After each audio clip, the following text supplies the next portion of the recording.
something legal.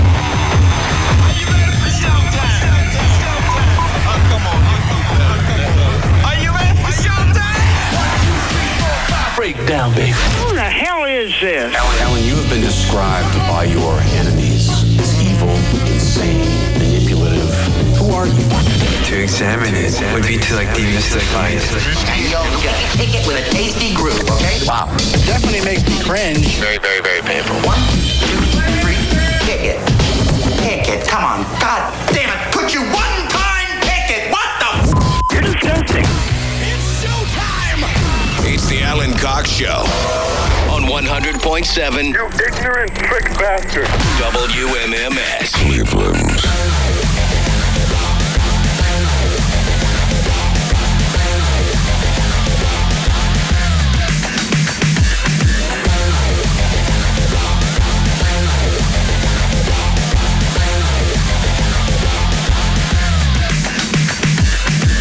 Hey, what's going on, everybody? Good afternoon.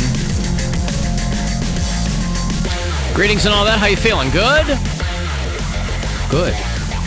My name is Alan Cox. Thank you for showing up very much. Say hi to Bill Squire, who's right over there. Hey, creepy hugs, everyone. Thanks for listening to and watching this episode of the Alan Cox Show. Don't forget to like, subscribe, and share a cold one with the boys. Mary Santora is out. She's on the road. You can hit her up on Instagram, find out where she's going to be. If you are one of our listeners in the Pacific Northwest, she's in all throughout the Seattle, Tacoma, greater metropolitan area. I think she's going to be in Portland this weekend at Helium Comedy Club with Dan Cummins. Portland! There you go. There you go. Not Portland, Maine. Portland, Oregon. Say hello to Poundcake, who's back there behind the glass. Afternoon, white people. Was very excited about that Celine Dion show. Oh, it was he got magic. the hookup, boy. It was magical. Magical. Oh, Best yeah, concert I've ever been to in my life. You got that on the floor. You were right there. I was 7th row. Yeah, you could see every vein. She looked every fantastic. tendon. I don't care what you say. She looked fabulous. I couldn't really tell from your photos and your story, but Cleveland Scene wrote a review of it, and they said that she slayed. She did. She really did. And the photo they had of her was pretty good. I mean, she looks, albeit it was from a bit of a distance, but most of us look way better from a distance. She didn't look as gaunt as she did in the pictures that I was looking at. She had a cute haircut. And she has a nice bob that makes her look 10 years younger. Like, she looked great. Oh, that's great. And of course, paparazzi's going to get unflattering photos because that's what makes no, money. it wasn't paparazzi. It was They were paparazzi. the Cleveland Scene staff photographer I'm talking taking about photos what Bill at the saw. show. The ones that I saw Oh, last I week see. that I'm started talking about the her whole. neck. Yeah, I see. They're going to get the worst Her looking neck looking photos. very veiny and just ugh. She Well, looked yeah, great. they always manage to get these people like when they're getting off a transatlantic flight. Right. You know, they've been in the air for 19 hours. I was downtown. First class doesn't help you when you're going New York to Sydney. You get off and you just look like the goddamn Walking Dead. So that doesn't help. But, you know, when it's showtime, it's just the same thing here.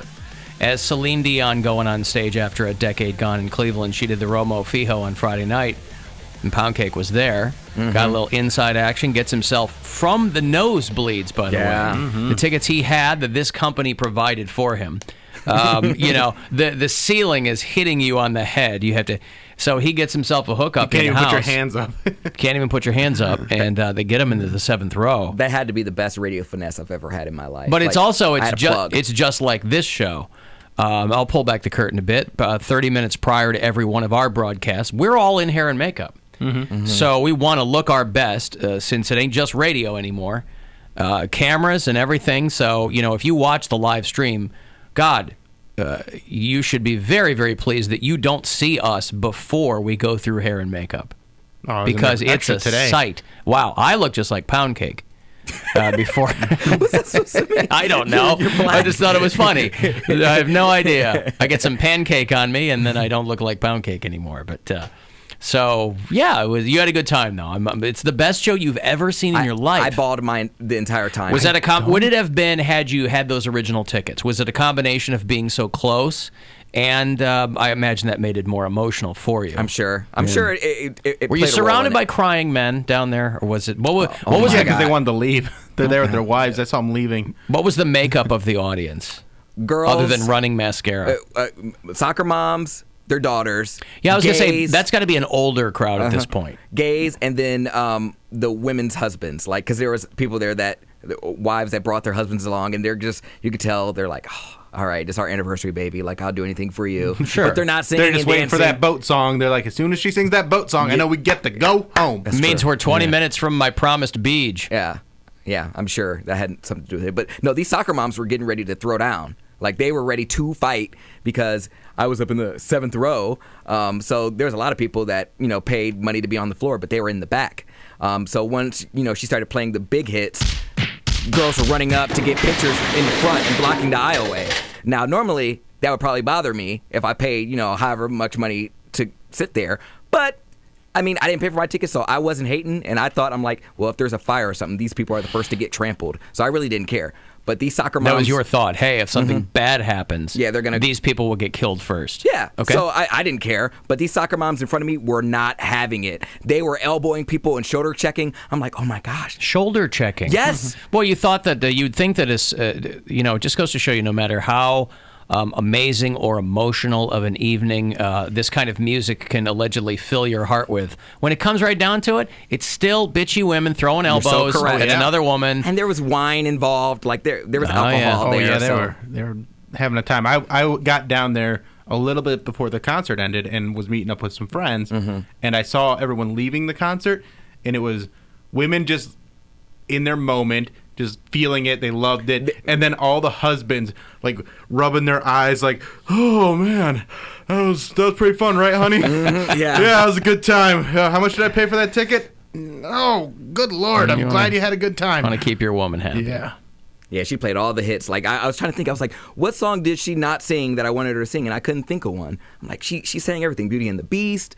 It's all coming back to me now. Did she close with the Titanic song? She closed with that Beatles song, or the one. Oh, Imagine, the John Lennon song. Imagine. She closed with that, but before that, she had like the drones come out of the floor, like, you know how Lady Gaga had at the Super Bowl, where the drones like formed the American flag. Oh, Metallica had it when they were here last Christmas. They had an unbelievable drone formation. Yeah. It was very impressive. For My Heart Will Go On, she had the drones come out of the floor, and they flew around her, forming like a cyclone. And do the drones that they used for bombing people do that before they drop the bombs? Form a formation, an do like American flag. Yeah, make like a little fun thing, and then go, all right, now we're going to kill you. They blast some Celine Dion before they bomb someone's house to kind of lull them into submission, and then that way they pray for death.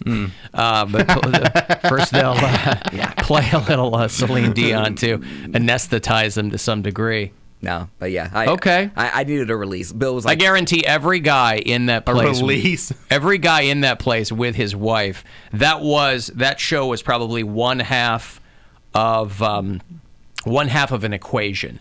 I will take you to Celine Dion if you let me go to my buddy's bachelor party in Vegas, or one of those. A lot of stuff like that. Now, here's the quid difference. pro quo, if you will. Never heard of that. Yeah. I went to see The Who a few months ago, just like last month in September, at Blossom. The Who. The Who. The Who. And there was a lot of guys that were probably around the same age as the women that were at this show, but they just go by themselves. They were just like, I'm not bringing my wife. I'm going to that show. Maybe they were with their buddies, but a lot of them were there just by themselves, just rocking out.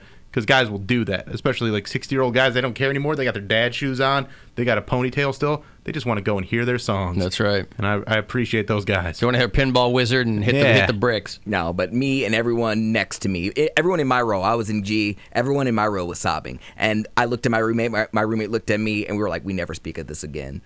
Then you tell it on the radio. Wait, never speak of what again? Of us sobbing to Celine Dion. Oh, well, we knew you were going to cry. I mean, it's, Yay! We knew you were going to cry. You cry in your car when she's on. No, but it was. I was just taking over. It was a fait accompli. There was no way that was not going to happen.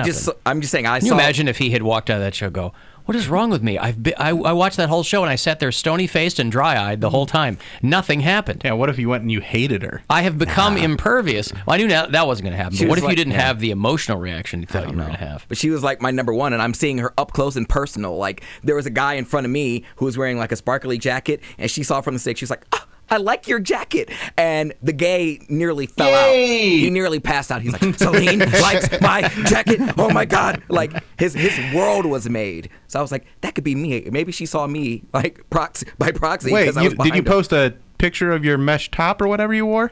Did you gay it up? You didn't wear it, did you? I didn't wear a mesh I top. knew you weren't going to. I told you he wasn't going to wear a mesh top No. because he saw Celine Dion. I'll tell you why. He saw Celine Dion as akin to a religious experience, and he didn't want to draw attention to himself. For the first time in his life, I bet that Poundcake thought, you know what? I'm going to treat this with the reverence it deserves, and I'm not going to get in there like Lamar Luttrell. I'm going to put on a shirt. What did you wear?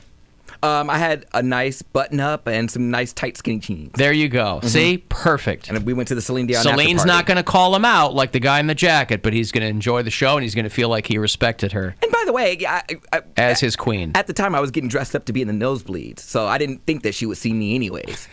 So You thought it was going to be a lot Yeah, but hotter you still up said there? you went shopping to get something to wear to that concert. I know. So I didn't work He out. thought better as of it. planned. Because All right. we went out afterwards. So I was like, I want to be comfortable. you got in that Uber real fast because I had gotten down there. I'm like, hey, come have a drink with me real quick before you go down to Twist. And you were like already gone. When it is time to go, it is time to go. We do not dilly-dally. We looked at the rates, and I was like, it's still cheap. Hurry up and order it right now. For real, because everyone was leaving. I was like, how is it not like $50? So It was going to skyrocket in mere minutes. Yep, so I was Yeah. like, it's $10. Let's go. Wow. He wanted to neither dilly nor dally post-show. All right, I got Marlon Wayans tickets for you. A lot of tickets to see a lot of comics this week here on the show. Marlon Wayans is doing the MGM Northfield Park on November the 9th, so if you're a fan, I'll get you hooked up after the break. 35192 if you want to text or find us at AlanCoxShow.com. It's the Alan Cox Show.